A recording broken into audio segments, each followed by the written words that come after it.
Hey, this is Joel Goldberg with Joel Goldberg Media. And if you really want to learn how to level up your life, you should be listening to the Time to Shine Today podcast with my good friend, Scott Ferguson. Time to Shine Today, Varsity Squad. It is Scott Ferguson, and we are at episode 158, and I have been waiting for this episode to drop, and my producer said, hey, we're ready to rock with Joel Goldberg. I was like, yes, it's awesome. I listened to the show like 3 or 4 times just because the knowledge nuggets that Joel drops are it's just amazing.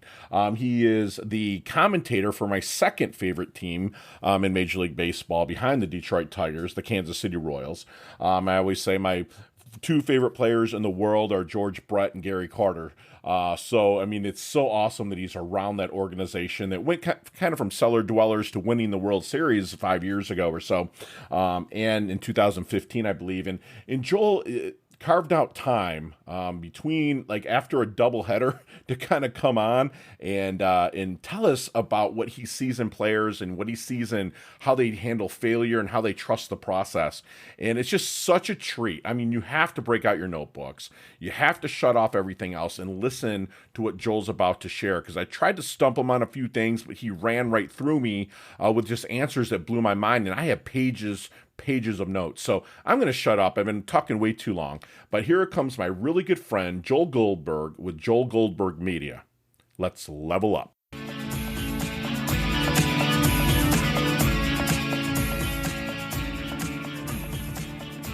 Time to Shine Today, Varsity Squad. It is Scott Ferguson. And I am a Detroit Tiger fan. But I have something to admit to everybody, and my close friends know this, the guys that I grew up playing travel ball with, the Kansas City, George Brett is my all-time favorite player. Him and Gary Carter were my 2 favorite players ever. And I got to be mentored by George. This is back in 86, 87, really year after he won the championship in 85 with Saberhagen and the rest of the squad out there. But the gentleman that you're seeing, if you're watching here, is Joel Goldberg. From the Joel Goldberg Experience with Joel Goldberg Media. He's the pre- and post-game commentator for the Kansas City Royals, my second favorite team in the whole wide world. So I loved it since my Tigers can never bring it home in 2015. And they almost got it done in 14 also. But 2015, they got it done. And that was a lot of fun to watch. And Joel has spent more than a quarter century working in television broadcasting, most recently serving as the pre- and post-game show host with the Kansas City Royals, which I just mentioned. He also speaks to corporations and associations about championship culture and leadership and hosts multiple podcasts tying in the similarities to successful sports and business teams. And I love that because we are the varsity squad here. Joel's going to earn his varsity letter here. He also has a book in the works, which we're going to talk about, which I think he says is going to drop at the end of 2020. And so, Joel, welcome to the squad. I'm going to have you come on and introduce yourself. But first, what's your favorite color and why? I should say blue, since I have so much blue in my arsenal because of Royals. I guess it's blue, but yeah, I'll go blue. That's fine. That's cool. Awesome, man. So let's get to a little bit of the origins, because I believe you're a Midwestern guy like myself, correct? I am, with some East Coast roots originally. So my family grew up out east, outside of Philadelphia, in New Jersey. Parents were both born and raised North Jersey. And we moved to Chicago. You were referencing those years. We moved to Chicago in 1985.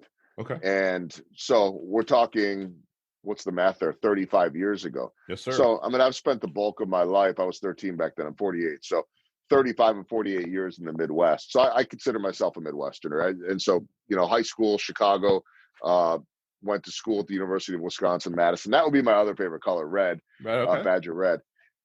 And worked in the Midwest forever.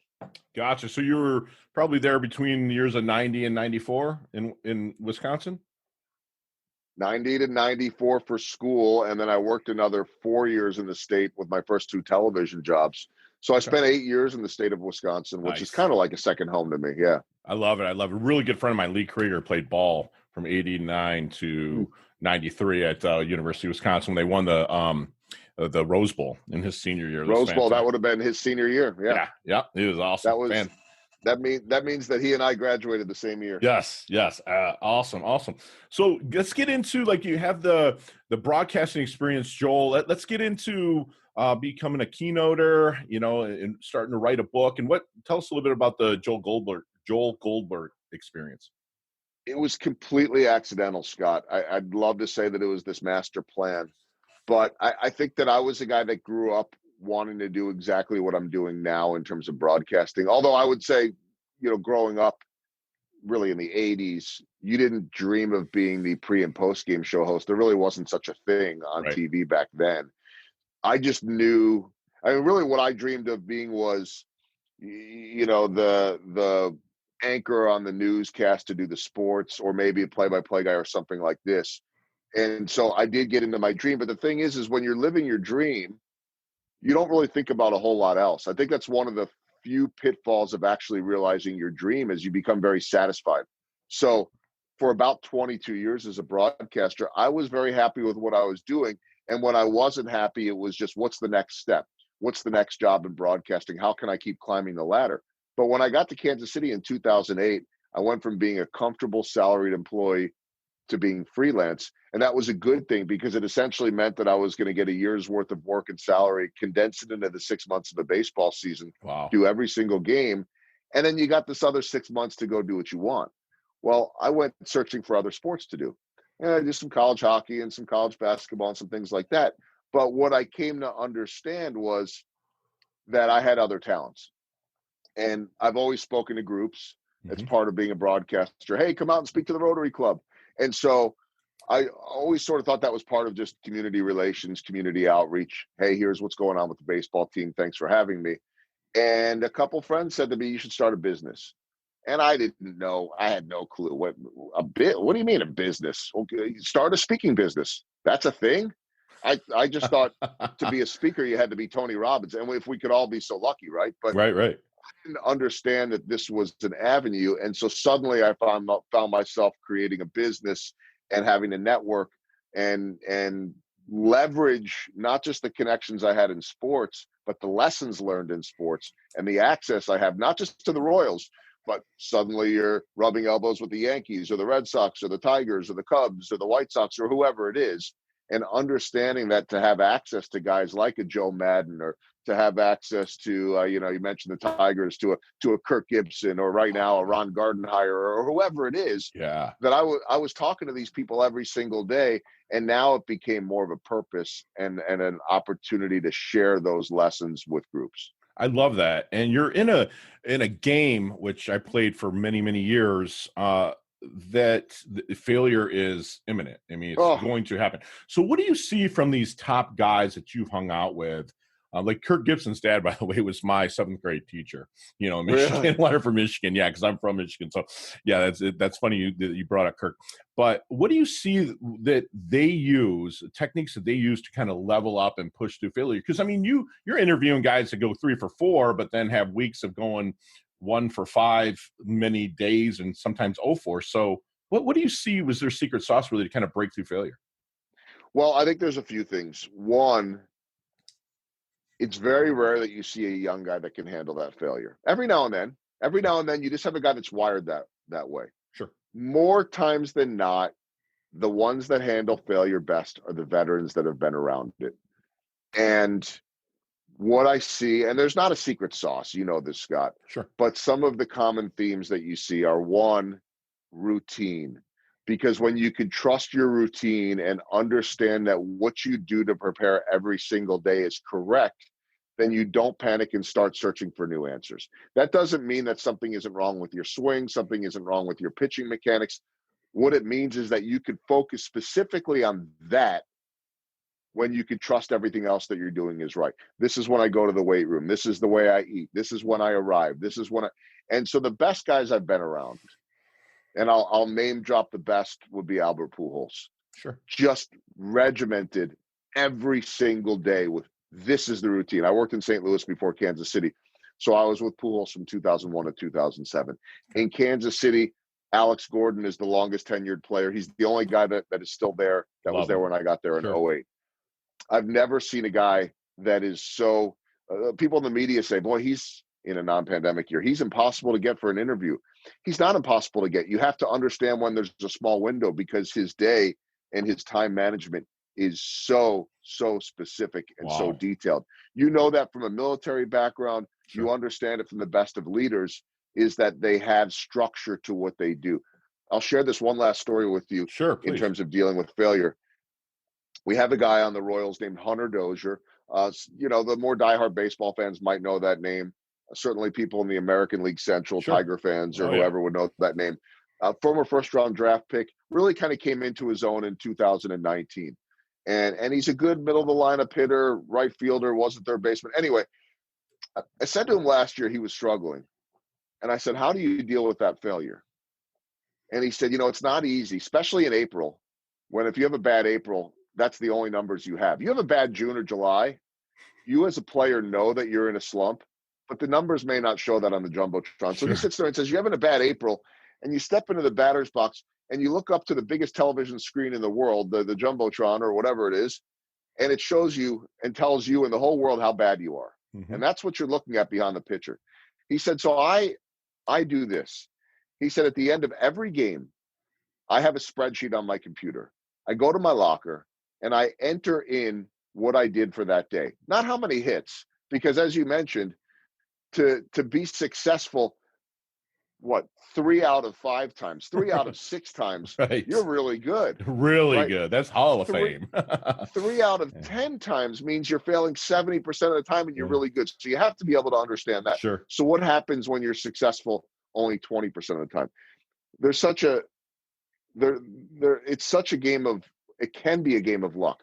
So he goes back, and it's not entering 2 out of 4 hits. It's giving himself credit for a hit every time he hits the ball hard, every time he sees a certain amount of pitches, every time he makes a productive out and advances a runner to do something for the team. And he holds himself to a standard of 50%, 500. He said, if I'm at that point, then I am going to trust that I'm doing things the right way, and I'm not going to panic, and I'm going to live with this failure.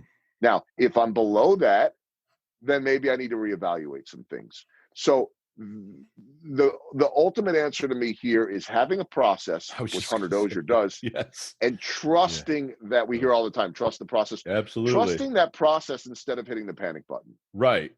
That's fantastic, because there's that process that's involved. Like the old great ball coach, Bill Walsh used to say, the score will take care of itself.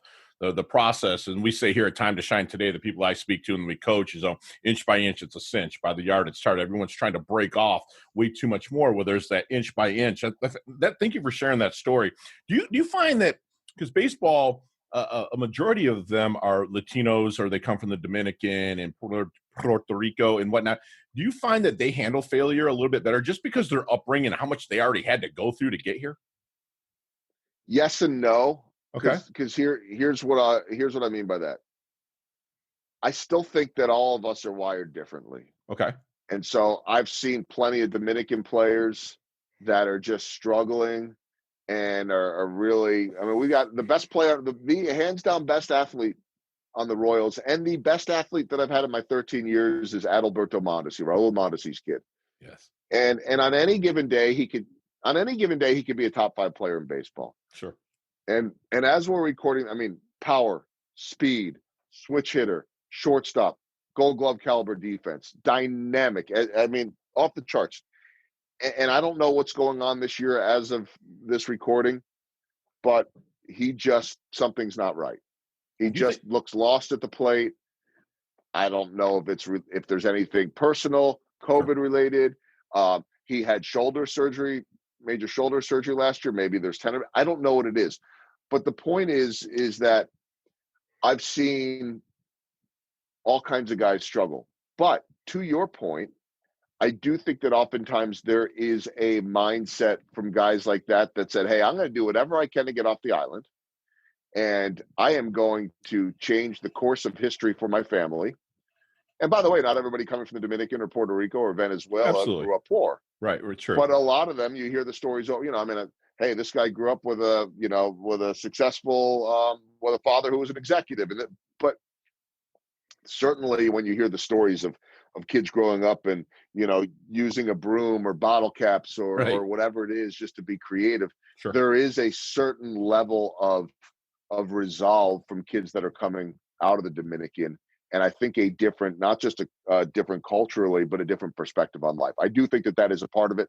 I don't think that it is the end all be all in terms of, okay, No, I just just was because curious to ask there. somebody that's around it on a daily Yeah. basis. Do you think that the really no fans in the stands is getting into people's flow a little bit, where they're used to having that and the energy that flows through it? I mean, baseball, I played at pretty decently high level, but wrestling was my thing, and it was like I used to feed on the fans in the stands when I get on the mat and do my thing. So I just couldn't imagine going and wrestling somebody without hearing anything. How do you think these highest level in the world baseball players are handling that? I think this one's across the board too.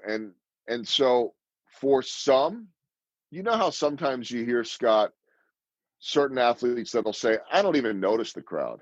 And I don't look, some of them are BSing you on that, right? Oh, yeah. But others of them, they get in that, what we say in sports, the zone, right? Mm-hmm. They're in the zone. The They don't flow. notice anything. Yeah. Right. It's like they just are into this trance and they transform once they're out there. There's in general, I believe that you can't flip a switch in sports and say, today's the day we start winning. Right. But I think you can flip a switch in terms of personality. So, for instance, my broadcast partner on our pre and post game show, Jeff Montgomery, 304 career saves for the Kansas City Royals. Absolutely. One of the nicest human beings you could ever meet. I've worked with him. He's been my partner for 10 years. I've seen him get upset twice in 10 years. And it was, I don't want to say it was ugly, but it was like a different human being. Now, I wasn't around when he pitched, but it made me realize that he must have had this crazy switch that he flipped when he got on the mound. Oh, yeah. And here's a dude that could be out in the bullpen, beyond the bullpen. I've heard all the stories, washing his car in the middle of the game. Why? The GM saw him once. Hey, what? There's a game going on. Yeah. Why are you washing your car? Because it's dirty. When do you do this? When it needs washing. Oh, okay. Guess what? He'll be ready when he needs to be ready. Mm-hmm. But I think there are also a lot of players that feed off of the adrenaline of a crowd. I think that there are a lot of players that thrive under the lights, so to speak. Sure. And you can't create that this year. And so that's a whole nother level of fortitude, of inner fortitude, whatever you want to call it, of digging down deep. Some of the best leaders that I've talked to in terms of baseball this year on teams, they are trying to create the energy in the dugout because there's nothing else. Right. And it's the weirdest thing, man, because I'll be sitting upstairs in one of the luxury suites now, which would usually be to entertain clients, but they made a studio for me in there.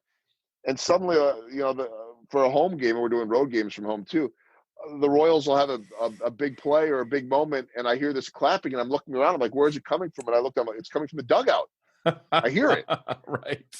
Right. So I think for guys that can block all that out, they're unaffected. Sure.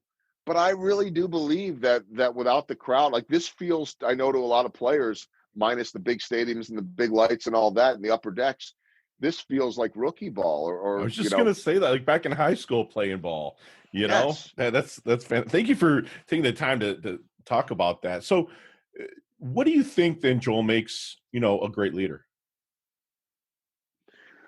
Oh gosh, there's so many levels to this, but I think more than anything, the two words to me that come up, one is being curious and listening, and two, holding yourself to a higher standard of being accountable.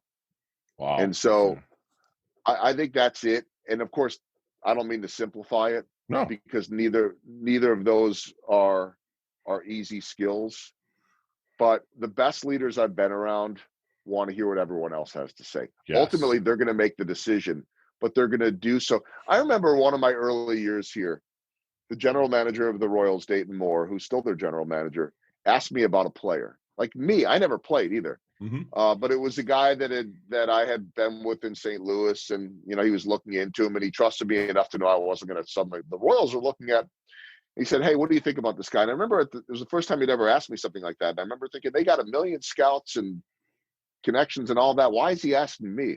And I came to learn he asks as many people as he can. Sure. because he's not making his decision just based on what he has. He's making it processing all of it. Love it. He is a listener. He is curious. So that's the one thing. But then the other side of it is, okay, you make that decision as that leader. You've taken in all that information. Right. But now who's the one making the decision and who's the one that's responsible for it? Love it. You as the leader, accountable. So I say it this way. There's no I in team. We've always heard that. Sure. But there is an I in accountability. And the I in accountability means I got this. Sure. Not, hey, look at what I did, but when it goes wrong, hey, I'll take the fall for it. I love that. That's fantastic. That's fantastic. So you're old now. We're the same age. So let's get in our DeLorean with Marty McFly. Let's go back to the 22, 23-year-old Joel Goldberg. What kind of knowledge nuggets are you dropping on Joel with the experience that you have now? I'm passionate about this one because this is what I say when I graduated from high school, class of 90. You class of 90? I'm class of 90, sir. Yeah, we just had our 30. Okay, yeah. 1994, college. No one taught us this stuff. Sure. No one taught us, I learned all the skills of how to do an interview. I don't think I was very good at it at that point. I learned how to set up a camera, how to set up lights, how to, all that type of stuff, how to write. But no one ever taught you how to build relationships. So what I would tell the 23-year-old me is that everything that you do, and by the way, this isn't just true for broadcasting, this is true in every profession. Everything you do is about people. Yes. And how does it become about people? By building those relationships.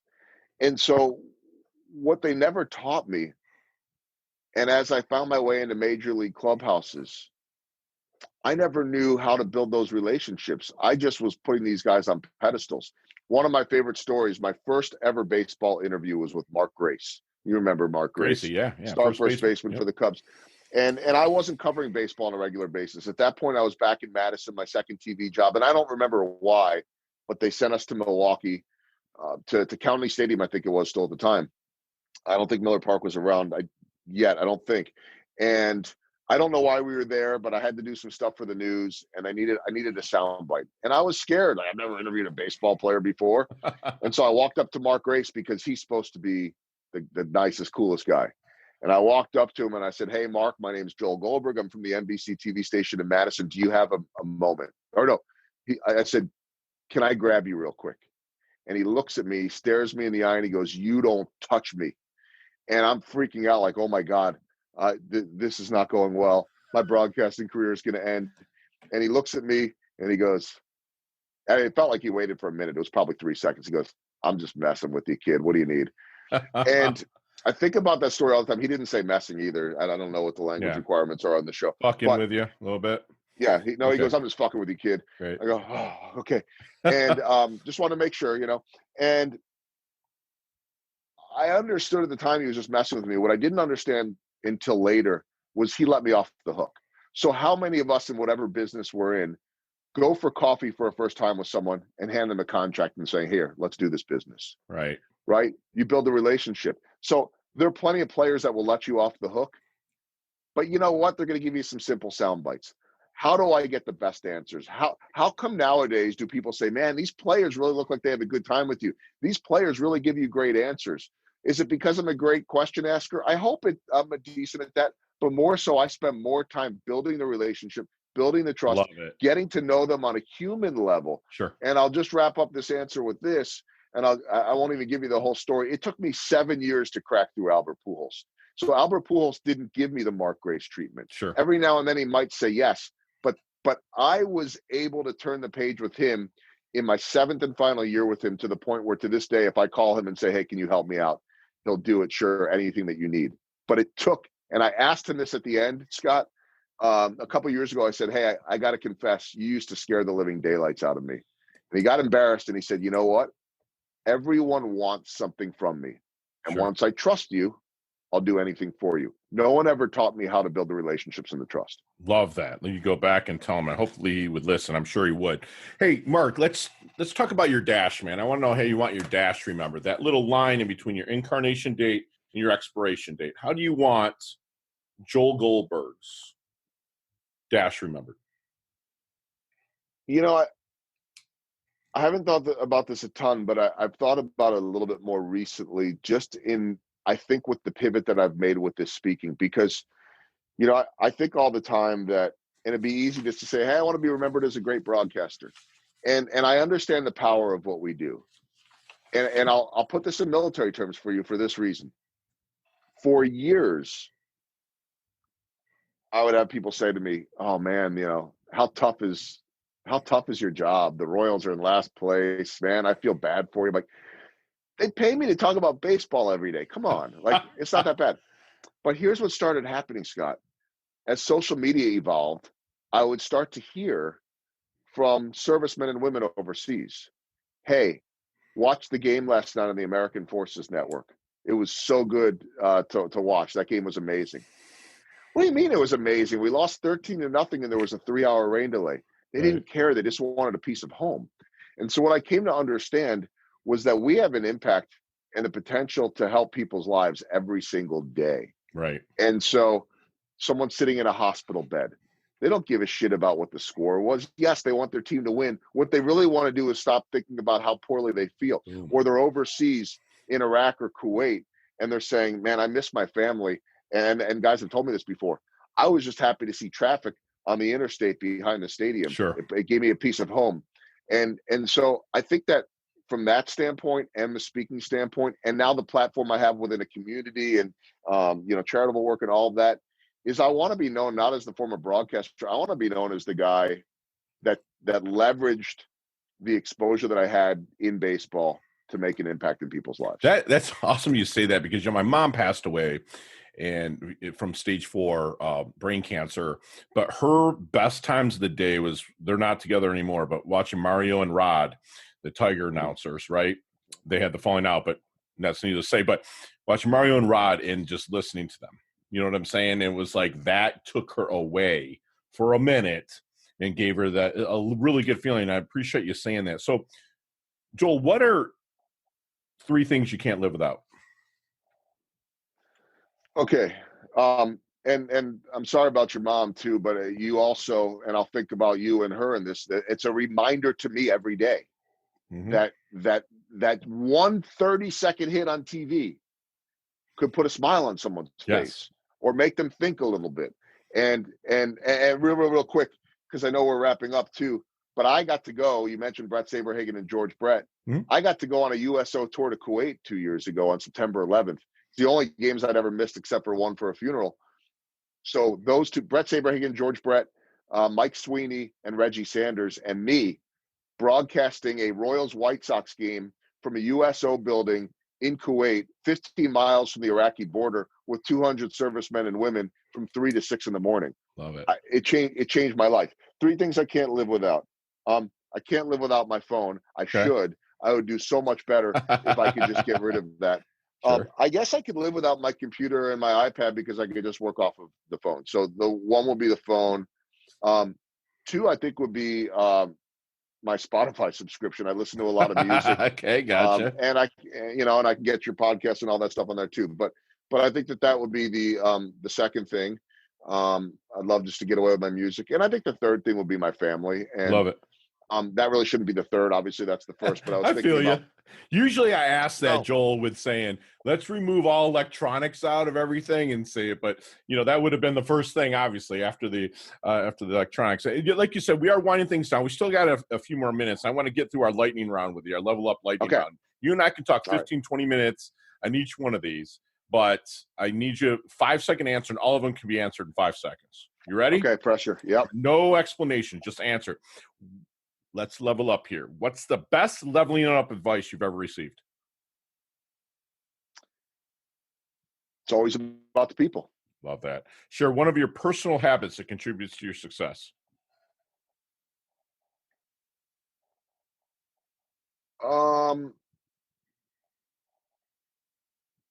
Personal habits. I would say this is more of a trait, though. Always being optimistic and positive. Beautiful. Not the book that you're writing, not the flavor of the month, but if I'm in my doldrums, you're like, Fergie, here, read this book. What is it?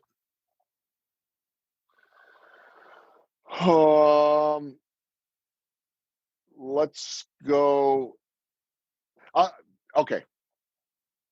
The Soul of Baseball by Joe Posnanski. It's about Buck O'Neill, and it's a life-changing, upbeat, optimistic perspective book. Beautiful. What age, physically, not mentally, wisdomly, what age, if you could stay for it the rest of your life and still have the wisdom that you're learning and continue to learn, what age physically would you stay for the rest of your life? You know what? If I could just get myself in a little better shape, which does take more at our age right now. I like this age right now. Yeah, I'd like to sit right around that 45 to 48 range. Right. I give me 32 all day though. Anyways, what's your favorite charity you like to give your time and or money to?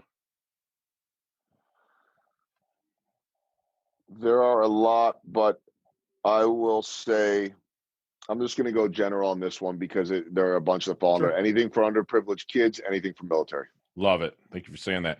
Last question. It's a little bit tougher, but what's the best decade of music? 60s, 70s, 80s, or 90s? It's 80s. Big Hair Don't Care, little metal bands, all the Crew, The Cure. I love it. Joel, how can we find you, brother? Website's joelgoldbergmedia.com, Twitter, Goldberg KC, Instagram, Joel Goldberg KC, and connect with me on LinkedIn. Easy to find. Hey, and squad, you know what? Joel's definitely earned his varsity letter today, man. All his links will be in the show notes below. You know, he's going to tell you that the best of the best have structure in what they do, and they don't deviate from it unless they find that chink in the armor that's going to tell them to deviate, but they stick with their solid routines. They trust their process. You know, a great leader, he also says that he's a curious and also a great listener. He will hold himself to a high level of accountability. And, you know, Joel talked about even the general manager of the Royals came to him and asked him, you know, that's a sign of a great leader, is to ask different and get different outside opinions, like we say here at Time to Shine today. And basically, but you are the leader. He said there is an eye in accountability. So the buck stops with him, but he's going to have a lot of level of input. And that's fantastic. Joel shared that with us. And he was going to remind us finally that everything you do during the service of people that love what you do, and love what you do, and the people must love what you do as well, so we like to say. And Joel, you're fantastic. You level up your health, you level up your wealth. You're humble, yet you're hungry. Thank you so much for coming on the show, brother. Much appreciate you. We're going to have to reciprocate and have you on mine. Scott, thanks so much for having me. Thank you for saying that. Can't wait. Have a great day.